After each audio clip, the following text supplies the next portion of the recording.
Hi everyone, எல்லாருக்கும் வணக்கம். Welcome to my channel Manchatti which means mud pot. இன்றைக்கி நம்ம சேனலில் செய்ய போகிறது ஒரு டிஃப்ரெண்ட்டான ஈவினிங் ஸ்நாக் ரெசிபி.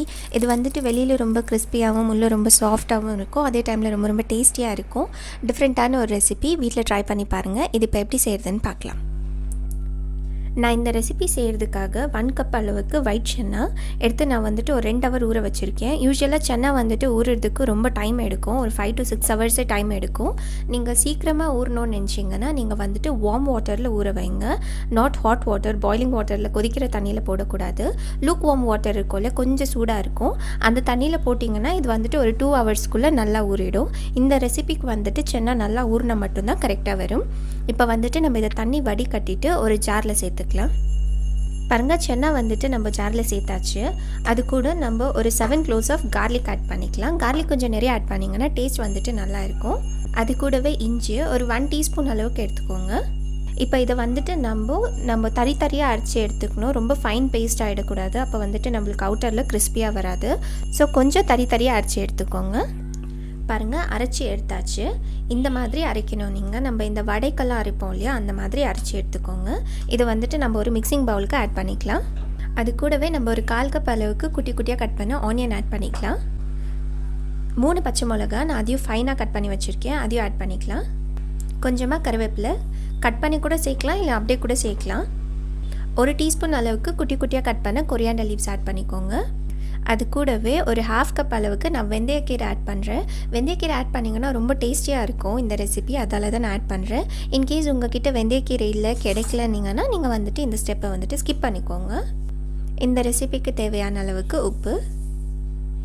இப்போ இது எல்லாத்தையும் சேர்த்து நம்ம வந்துட்டு நல்லா மிக்ஸ் பண்ணி எடுத்துக்கணும். இது மிக்ஸ் பண்ணுறதுக்குள்ளே நீங்கள் சேனல் ஃபர்ஸ்ட் டைம் பார்க்குற மாதிரி இருந்தால் மறக்காமல் சேனல் சப்ஸ்கிரைப் பண்ணிக்கோங்க. அப்படியே பக்கத்தில் இருக்க பெல் ஐக்கன் கூட ப்ரெஸ் பண்ணிக்கோங்க. அப்போ தான் நாங்கள் வீடியோ போஸ்ட் பண்ண உடனே உங்களுக்கு நோட்டிஃபிகேஷன் வரும். எல்லாமே போட்டு நல்லா மிக்ஸ் பண்ணியாச்சு. இதை இப்போ நம்ம குட்டி குட்டி பால் மாதிரி செஞ்சு எடுத்துக்கலாம். இல்லை நீங்கள் இதை வடை மாதிரி கூட நீங்கள் தட்டி எடுத்துக்கலாம். உங்களுக்கு எது கன்வீனியண்ட்டாக இருக்கோ நீங்கள் அந்த மாதிரி பண்ணிக்கோங்க. பாருங்கள், நான் குட்டி குட்டியாக போட்டேன். நீங்கள் பெரிய சைஸில் கூட போட்டுக்கலாம். இதே மாதிரி எல்லாத்தையும் நம்ம பால் மாதிரி செஞ்சு எடுத்துக்கணும். பாருங்கள், நான் இந்த ஸ்நாக்ஸ் வந்துட்டு சுடுறதுக்காக ஆல்ரெடி எண்ணெய் வச்சுட்டு எண்ணெய் காஞ்சிடுச்சு. இப்போ நம்ம ரெடி பண்ணி வச்ச பால் எல்லாம் ஒன்றா நம்ம ஆயிலில் போட்டுக்கலாம்.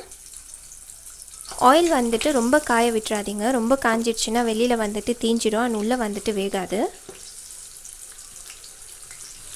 பாருங்கள், நான் எல்லா பாலுமே நான் வந்துட்டு எண்ணெயில் போட்டுட்டேன். இது எண்ணெயில் போட்டதுக்கப்புறம் மிக்ஸ் பண்ணாதீங்க, உடஞ்சிடும். இது வந்துட்டு ஒரு 2 to 3 minutes அப்படியே டீப் ஃப்ரை ஆக விட்டுருங்க. அப்புறமா நல்லா மிக்ஸ் பண்ணிவிட்டு ஈவனாக எல்லா சைடுமே கோல்டன் கலர் ஆகிற வரைக்கும் நம்ம இதை டீப் ஃப்ரை பண்ணி எடுத்துக்கணும்.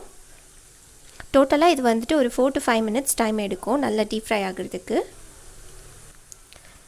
நான் வந்துட்டு இது ஒரு 2 minutesஸாக நான் மிக்ஸே பண்ணல, அப்படியே டீப் ஃப்ரை ஆகிட்டு இருக்குது. பாருங்கள், மேலே வந்துட்டு ஃப்ளோட் ஆகும், கொஞ்சம் கோல்டன் கலர் ஆகும். அந்த டைமில் நான் இங்கே வந்துட்டு இந்த மாதிரி திருப்பி விட்டு இன்னும் ஒரு 2 to 3 minutes நம்ம டீப் ஃப்ரை பண்ணி எடுத்துக்கலாம். பாருங்கள், சன்னா பால்ஸ் வந்துட்டு சூப்பராக நல்லா வெந்துச்சு, நல்லா கோல்டன் கலர் ஆகிருக்கு, நல்லா கிறிஸ்பியாக இருக்குது, வெளியில் பார்த்தாலே தெரியுது. இப்போ நம்ம இதை ஆயிலேருந்து எடுத்துடலாம். பாருங்கள், கிறிஸ்பி அண்ட் டேஸ்டியான ஈவினிங் ஸ்நாக் வந்துட்டு ரெடி ஆயிடுச்சு.